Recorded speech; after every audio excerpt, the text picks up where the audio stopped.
Hi, I am Anna. I am telling you blood cancer, also known as hematological cancer or hematopoietic cancer, refers to a group of cancers that affect the production and function of blood cells.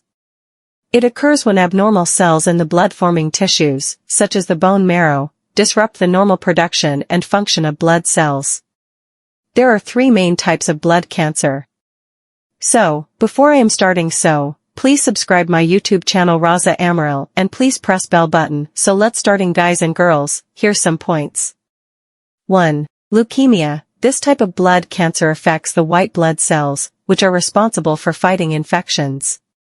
Leukemia can be acute or chronic and is further classified into different subtypes based on the type of white blood cell affected.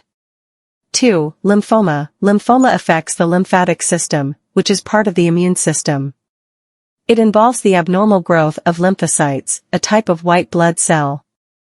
There are two main types of lymphoma, Hodgkin lymphoma and non-Hodgkin lymphoma.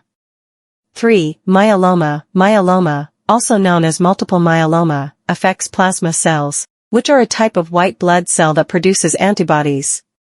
Myeloma typically affects the bone marrow and can lead to weakened bones, anemia, and other complications. Symptoms of blood cancer may vary depending on the type and stage of the cancer, but can include fatigue, unexplained weight loss, frequent infections, easy bruising or bleeding, swollen lymph nodes, and bone pain. Treatment options for blood cancer may include chemotherapy, radiation therapy, immunotherapy, targeted therapy, and stem cell transplantation. It is important to consult with a healthcare professional for an accurate diagnosis and appropriate treatment plan. Thanks for you are watching my channel. Please subscribe my channel Raza Amaral. I am Anna and take care yourself and also care yours near to your surrounding people. Thanks.